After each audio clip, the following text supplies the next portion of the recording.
sales. I'd like to first say that you're not going to see glitz here, so please don't expect it. I'm not an entertainer nor an actor.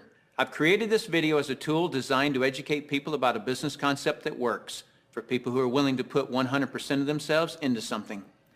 See, it takes 200% to be successful in business. 100% must come from you. 100% must come from the business vehicle that you've chosen. Business vehicle meaning how you earn your living, how you support your family. I've seen people who relentlessly pour 100% of themselves into a business vehicle, profession, or job, but that vehicle doesn't have the capability to give back 100%. The mechanics of wealth are just not there. But no one has ever fully explained to you why it doesn't work and why it's a waste of your valuable time if your goal is financial success. This video is for the person who is willing to put in their 100%. They're only lacking the right business vehicle, the explanation of why it's right, and the evidence that it does in fact work. Even though I say you must put in 100%, that doesn't mean that you have to work it full time. I didn't. That doesn't mean you have to sacrifice your family time, nor does it mean you have to have prior experience. I didn't. What you'll learn right here has allowed me to build a $25 million company. Now, a $25 million company has certainly been done before. However, this was done where no employees were required. No accounts receivable, no accounts payable, no overhead, and very little inventory. Recently, I said those words to a business owner who said back to me, "Sounds too good to be true." My response back to him was, "Is that a good enough reason to stop looking?" He paused for a couple of seconds and he said, "That wouldn't be very smart, would it?" What I suggest you do is not just watch this information, but study it. What I want to do first is create an equal playing field between people who know how to evaluate a business and those who don't. Because me explaining this business wouldn't be very effective until you understand how to place value to a business. The simplest thing for someone to do when they don't understand something is to go, it doesn't work. The way I'll accomplish this equal playing field is to give you 4 main principles to look for in a business. Number 1 is a huge expanding market. If you were the best vinyl record producer in the world, would it matter today? No, it doesn't matter how good you are in an industry that's eroding. Number 2 is a unique and consumable product. I'll cover unique first. If you don't have a unique product, then you compete on price and convenience. Who has the best price? Who's closest to the customer? Yet if you have uniqueness, then people must come to you. Next is consumable. If you have a non-consumable product, you're basically unemployed until your next sell. You want the repeat sales of consumable products. Whether it's every time someone picks up the telephone, connects to the internet, renews a membership, turns on electricity, or gets to the bottom of a box or a bottle, you want those repeating commissions because it can pay you again and again. Number 3 is timing. Primarily here I'm talking about trends in timing. During all cycles of the economy, there are people who are making money and losing money. The makers are the ones in front of large trends. The losers disregard trends. How do you get in front of large trends? You study what creates them. Without any hesitation, in today's society, it's the baby boom generation that creates the largest trends. The baby boomers are a group of babies born between 1946 and 1964. There were 76 million of them born in the United States, 1 billion of them worldwide. Why is this group so talked about? They're 1/3 of the U.S. population and control 65% of all the money. I've likened the magnitude of all those babies to a basketball moving through a garden hose. They reshape every industry they go through. See, if you can predict where this basketball is going down the garden hose, you possess the ability to make fortunes. I want to give you some historical examples of the obvious buying patterns of these boomers. It started with a company called Gerber back in 1940, who were barely known. But by 1955, just 10 years after the boomers were born, they had sold 1.8 billion jars of strained baby food.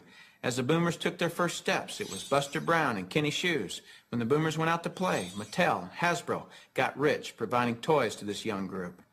In 1957, we built more elementary schools in the U.S. in 1 year just to handle the overflow than we did in any 12-year period before or after.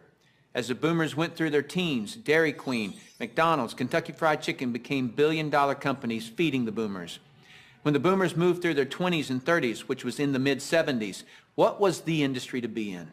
Real estate. Why? Because the boomers had heard from their parents one time too many, as long as you're living under my roof, you'll do as I say. So they wanted their own roof. which created a 15-year real estate boom. And people are still talking today about the great time frame to be in real estate. Then what happened to the real estate market in the late 80s? It began its decline. Why? The basketball had moved through the real estate industry. Another example of this is the U.S. stock market. Several years ago, I heard a stock market analyst speaking on the radio saying that he just couldn't believe the stock market had a 15-year rise. Notice the number 15 years keeps coming up. Anyone with a good understanding of the baby boomers could have seen this coming and profited from the recent stock market activity. Why does this 15-year number keep coming up? Because the baby boomers were born between 1946 and 1964. And so 18 years separates the front edge from the back edge. A very important number for you. If you look for trends on the front side of the basketball, you get the full 18 years for your products to be popular. That's the reason you study the nose of the basketball. So your business, no matter what your business is to be looking at what industries are expanding or which industries are about to expand. You shouldn't care how long you've been doing something or how long you've been in school to learn something. Are you in front of trends or not? Don't have a loyalty to something just because you've been educated in it or doing it for a long time. So looking at the current trends, we basically got 1 billion people who are in their 50s and 60s. Since that's the case, what business do you want to be in? Let's look at some obvious current and future trends. Health and looking younger are going to be tremendous trends. The boomers do not like what aging is doing to them. So products that fend off aging as well as vanity issues will continue to boom. Businesses that focus on retirement issues will do very well. The crux of it will start with the boomers having enough money to retire. Businesses that offer ways to make money will obviously flourish. Legal matters such as wills and estate planning will become large trends. Efficiencies will also grow. The television was too far away from the couch for the boomers, so they invented the remote control device. Today, they have their entire library of books and music in their cell phones. The boomers have always been enamored with technologies that make life easier. These technologies will actually create industries. For example, the computer created the need for antivirus software. The internet has created a need for identity theft protection and firewalls. But there will be many additional industries created by the computer and internet technologies. It is the computer plus the internet that made the iPod, iPad, and iPhone possible. As a side note, the baby boomers are not the only trendsetters. They are just the largest and have most of the money. As the world becomes one, the international market will play a big role, as well as the group born just after the baby boomers that are known as Generation X. But remember, the boomers control 65% of all the money. So when a bright Generation X person creates a great new product or service, they must make it simple enough that a baby boomer can understand it. Otherwise, that product will not reach mass acceptance. Those are some of the big trends. So if you want to be brilliantly compensated, you must focus on industries and companies that have positioned themselves in front of these trends. All right, let's move forward. Number 4 is leverage. I'm going to spend some time on this one because we're not really taught this in our society. We're taught to go get a good education, build a resume, and exchange our expertise for someone's dollars. The problem with that is if we're not exchanging our expertise, we're not making any dollars. So vacation time is costly. A walk around the golf course, costly. Family time, although extremely important, is costly. I'll define the word leverage as an increased means by which to attain something. One form of leverage is investing $5 million and earning 10% interest, which will yield you about 41 grand a month in income. So whether you're enjoying family time or playing golf or vacationing, you're still enjoying 41 grand a month in income. You're leveraging off your money. That's a leverage everyone would love, but very few have it. Let me explain another kind of leverage that's available to everyone, including yourself. Incidentally, if you get nothing more out of this video than a better understanding of this little simple concept I'm going to explain, you'll have gained something very valuable for watching it. Imagine, if you will, you own a company. You employ just one person, me. I work for 8 hours on Monday. You work for the same 8 hours on Monday that I do. Now listen closely. You get paid on 16 hours worth of work because you take a portion of my productivity as income back to yourself. You're leveraging off my efforts because I'm your employee. So theoretically, the more employees you have working for you, the more leverage you have. However, have you ever had employees? If you have, you know that in theory, hiring employees sounds great, but it's very difficult to reach leverage through employees. I've heard it said that if you have one employee, you have one headache. If you have 100 employees, you run an adult daycare center. And the reason being is this: no employee will ever work as hard for your company as you will, because they don't own it. Here's my rule of thumb for reaching true leverage. If there's one sentence that epitomizes the entire video, it would be this: to have true leverage, you must create a situation where everyone has the same amount to gain. Only then do you have true leverage. Let me give you an example of this type of leverage. Let's say that I'm a real estate broker and I hire an agent named Robert. Robert goes out and sells a building. Robert earns a percentage of the selling price of the building, and so do I, the broker. Why do I, the broker, earn a percentage when it was Robert who sold the building? Well, I did some of the advertising. I trained Robert. I had the initiative to go get my broker's license in the first place. I put up the risk. I did a lot of things. And so it's valid that I, as the broker, earn my money. But Robert doesn't work for me as an employee. He's an independent contractor. He just hangs his real estate license on my wall.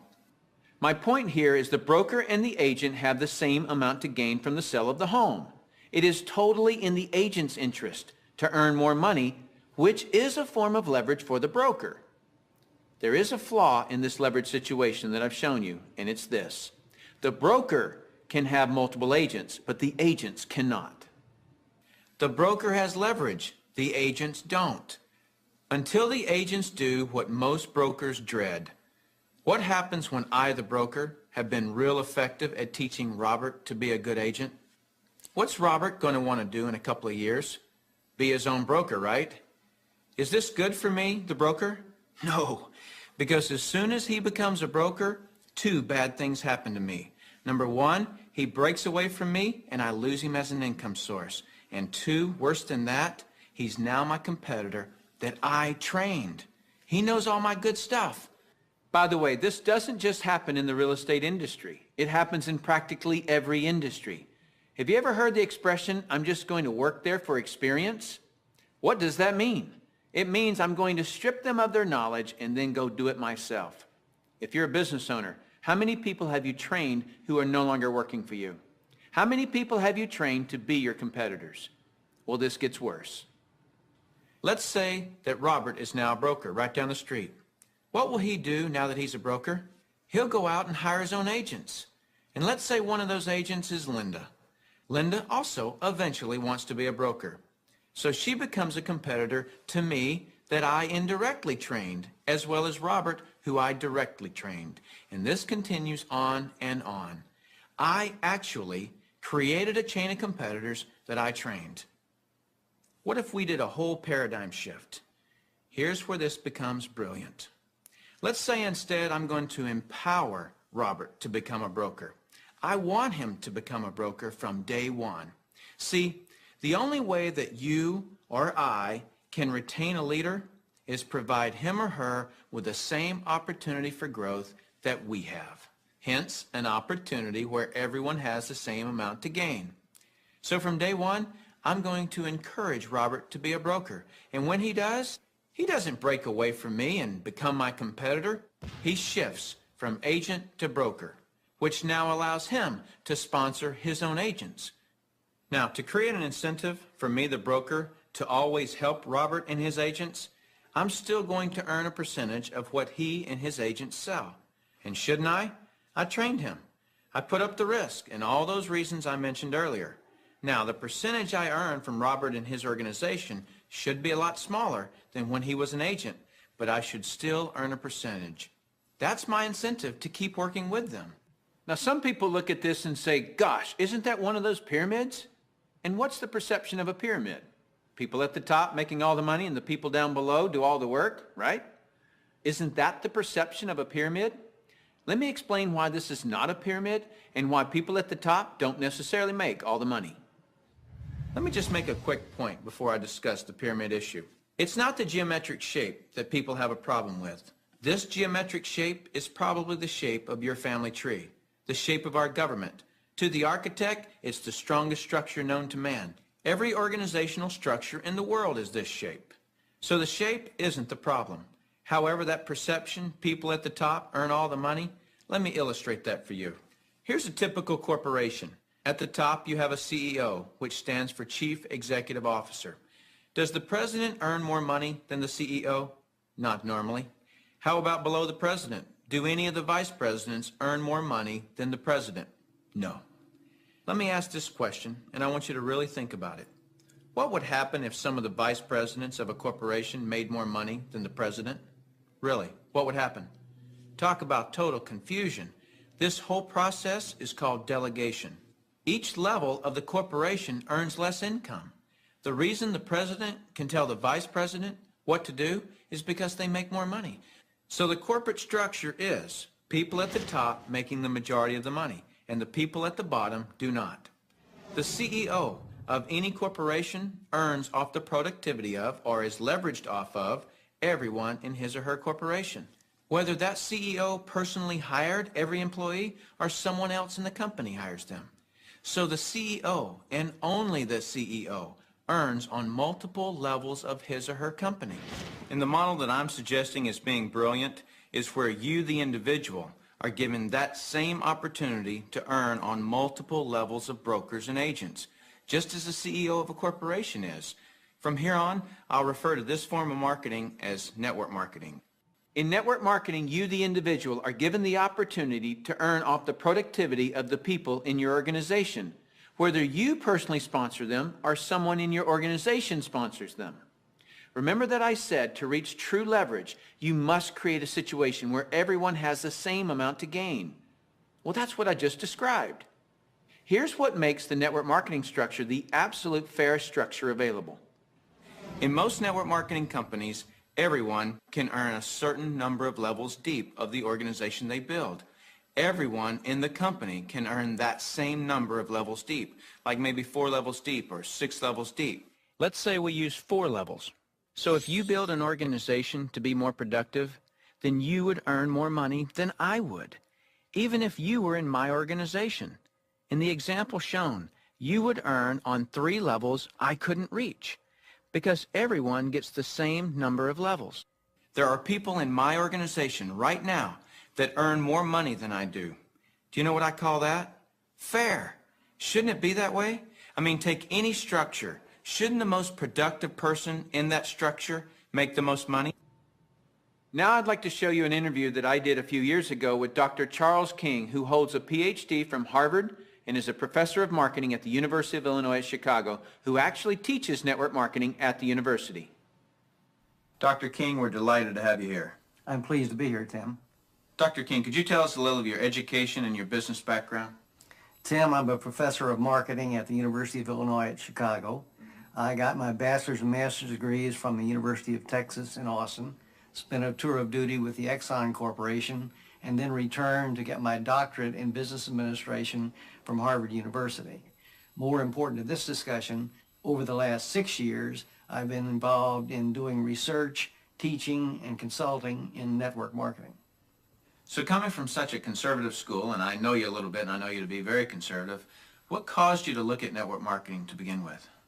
In 1990, we had a major economic recession in the United States. The Midwest and Chicago particularly were very badly hit. As a result, the interviewers stopped coming to campus. We were graduating hundreds of students a semester, and they weren't getting jobs. Our alumni were coming back to us, losing their jobs, looking for help, and we had nothing to offer them. Now, I started looking, because of my background in business consulting, at alternative career paths. I went out and I looked at starting your own business, at home-based businesses. I looked at franchising. I looked at direct selling. And in the direct selling arena, I backed into network marketing. Now, I was very cynical, skeptical. Tim, I was negative about network marketing. They don't teach network marketing at the Harvard Business School, and I didn't know much about it. The end result was one of my students who was on the team asked me, "Why are you so negative about network marketing?" I looked at that young man and I said, "Son, I know enough to know I don't want to know any more." That student looked at me and he said, "Professor, if I gave you that answer to that question with no more information than you have, you would give me an F." I turned to him and I said, "Son, you're absolutely right. I have no basis for that conclusion. You just made an A." As a result, we went to the library, we went to meetings, and for the next 6 months, we did due diligence on the network marketing industry. I visited the top companies. I talked to network marketing leaders. I became an evangelist. In 1990-91, we started teaching network marketing in the marketing curriculum at the university. Suppose you run across the super skeptic. What advice do you have for them? Tim, I would recommend they do precisely what I did. I was a super skeptic. I did my due diligence, I investigated the industry, and I drew my own conclusions. I strongly recommend that you do your due diligence and then begin to define precisely what role you want to play in the network marketing industry. Set realistic expectations. If there's a single cause for failure in this industry, it's the get-rich-quick syndrome, thinking that you can come into the industry and make enormous sums of money with no work. I argue, by contrast, that if you set realistic expectations, you develop a plan of action to guide your business development, you can be successful. And that's coming from a Harvard Business School graduate who was a true skeptic, but through due diligence, he learned the truth. Warren Buffett owns a network marketing company. If you don't know who he is, he's typically listed in the top 5 richest people in the world. He created his wealth by investing in and buying the highest quality companies. Why do you think Microsoft or AT&T, Gillette, Colgate, Citibank, IBM, Toyota, Xerox, Texas Instruments, General Motors, General Electric, AOL, Oracle, Sun Microsystems, Coca-Cola, and many others distribute some or all their products and services through network marketing? They use this method to distribute products because network marketing is a very efficient model to distribute products and services. These large corporations are firm testimony to the industry's success and credibility. This confirms what Professor King was saying about that the industry has come of age and is now a true profession. The reason so many people are coming into network marketing is because people want control of their life. They want a quality of life, and network marketing truly offers that.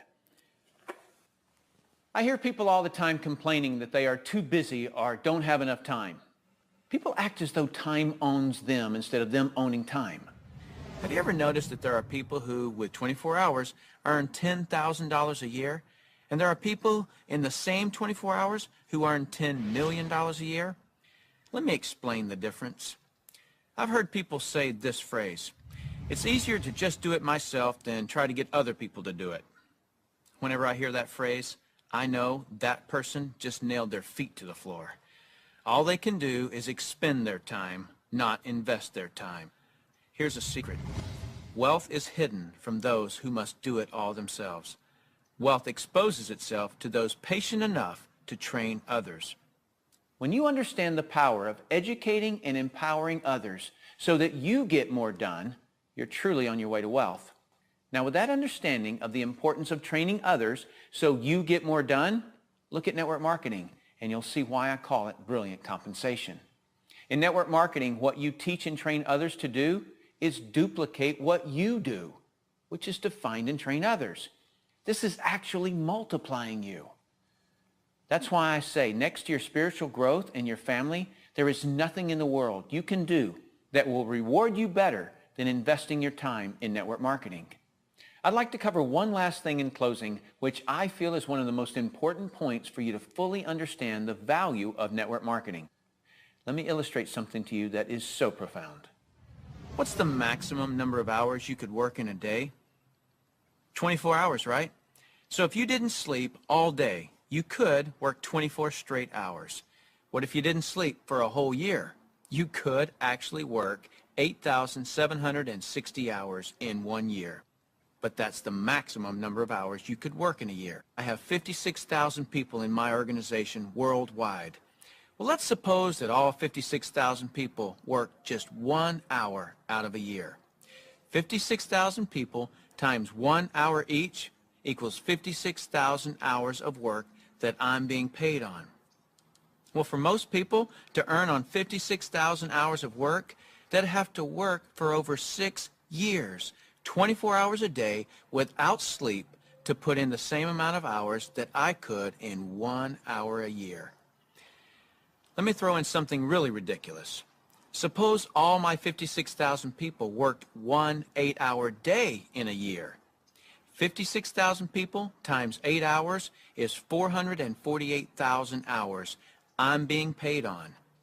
Well, it would take most people working over 51 years, 24 hours a day, to do what I could do in 8 hours a year. 8 hours in 1 year versus 51 years working 24 hours a day? Doesn't seem fair, does it? It's definitely not fair. What's not fair is that you haven't understood this until today, and other people have. But now that you understand it, take responsibility for it. Don't go running and try to create reasons why you can't do this. You can do this. I don't say any of this to impress you. I don't need to impress you. This is an educational-only video. My purpose in creating this tool is to contribute back to that woodpile that so generously gave to me. Because network marketing has given me a lifestyle I previously couldn't have imagined. And because network marketing has given me total financial and time freedom, I feel it my responsibility to explain the industry in an understandable way. So I say all of this only to impress upon you that the difference between the wealthy and everyone else is leverage. You've got to understand that. And nothing gives you, the individual, leverage in such an ethical way like network marketing can. So go get a pad of paper, write down what you really want in life, then call the person who gave you this video and tell them whether you're an A, B, or C. C is see you later, no thanks. That's fine with us because your relationship with the person who gave you this video is more important to us than anything. Or you're a B. A B is I may be. I want to first explore the product. If that's you, then do that. Don't procrastinate. The #1 killer of financial success is procrastination. People just putting it off until tomorrow, and they've somehow convinced themselves that they'll actually do it tomorrow. You know what I'm talking about. As soon as I'm done with this project, then I'll have more time. Or as soon as little Jimmy gets back to school, then I can, and they never do. If a person has an excuse, they have all they need to fail. Don't let that be you. Get your product today. Or you're an A, and that means absolutely. No, you don't have all your questions answered, but you see enough to start and begin your training. Very well done to you in your ability to make a decision. If it's late at night and you just watch this, don't be concerned that the person who gave this to you is sleeping right now. They'll be up. And if they're not, wake them up. Tell them, hey, now that I understand this thing, I can't sleep. And if I can't sleep, you're not going to sleep. Believe me, they'll appreciate that call. So call that person and tell them whether you're an A, B, or C. That's it. Join us. You'll be glad you did. Now is the right time, the smart time. Thank you for taking the time to view this video. I hope it's been educational to you. What I really hope is that you'll put this information to good use. Next, you'll see some common questions that you can interact with. I look forward to working with you, should our paths cross. I'm Tim Sales.